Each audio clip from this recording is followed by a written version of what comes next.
നമസ്കാരം. മനുഷ്യനും ദൈവവും തമ്മിൽ ഒരു ബന്ധമുണ്ട് എന്നൊരു വിശ്വാസം പണ്ട് മുതൽ നമുക്കിടയിൽ തന്നെയുണ്ട്. ഈ ബന്ധം പല സിനിമയിൽ പല കഥാപാത്രങ്ങളുടെ രൂപത്തിൽ നമുക്ക് മുമ്പിൽ വന്നിട്ടുമുണ്ട്. ഈ അടുത്ത കാലത്ത് ഞാൻ കണ്ടൊരു സിനിമയിലും ഇതിനെക്കുറിച്ചാണ് പറഞ്ഞിരിക്കുന്നത്. അതെ, നിങ്ങൾ ഇപ്പോൾ വിചാരിച്ച് ആ സിനിമയെക്കുറിച്ച് തന്നെയാണ് ഞാനിപ്പോൾ പറയാൻ പോകുന്നത്.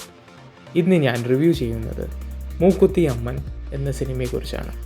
RJ ബാലാജി എഴുതി RJ ബാലാജിയും NJ ശരവണനും ചേർന്ന് സംവിധാനം ചെയ്ത സിനിമ Vels films international Disney plus Hotstar എന്ന OTT പ്ലാറ്റ്ഫോമിൽ കൂടി നമുക്ക് മുമ്പിൽ കഴിഞ്ഞ നവംബർ 14 എത്തിച്ചിരുന്നു.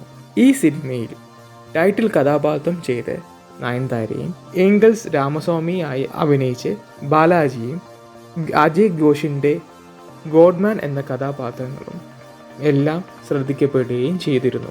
ഏംഗൽസ് രാമസ്വാമിയുടെ കുടുംബവും അവരുടെ ഭക്തിയും മനുഷ്യൻ്റെ ദൈവഭക്തിയും എങ്ങനെ ഒരു മനുഷ്യ ദൈവം ചൂഷണം ചെയ്യുന്നു എന്ന് ഈ സിനിമയിൽ വ്യക്തമായി പരാമർശിച്ചിട്ടുണ്ട്. ഓ മൈ ഗോഡ്, PK എന്നീ സിനിമയിൽ കണ്ട കാര്യങ്ങൾ ഒരു സൗത്ത് ഇന്ത്യൻ കഥാപശ്ചാത്തലത്തിൽ നല്ല വൃത്തിക്ക് ഈ സിനിമയിൽ പറഞ്ഞിട്ടുമുണ്ട്.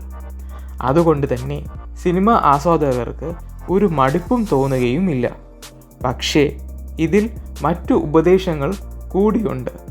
അത് ഇടയ്ക്ക് സിനിമയുടെ കഥാതന്തുവിൽ കല്ലുകടിയായി നമുക്ക് തന്നെ തോന്നും.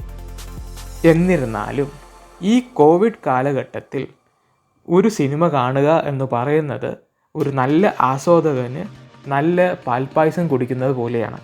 ഈ സിനിമ ഇപ്പോൾ നിങ്ങൾക്ക് ഡിസ്നി പ്ലസ് ഹോട്ട്സ്റ്റാറിൽ കൂടെ കാണുകയും ചെയ്യാം. അങ്ങനെയുള്ള ഈ അവസരത്തിൽ ഞാൻ കണ്ട ഈ സിനിമയ്ക്ക് ഞാൻ 5-ൽ 3 റേറ്റിംഗ് കൊടുക്കുന്നു. മറ്റുള്ളവരെ ഈ സിനിമ കാണാനും പ്രേരിപ്പിക്കുകയും ചെയ്യുന്നു.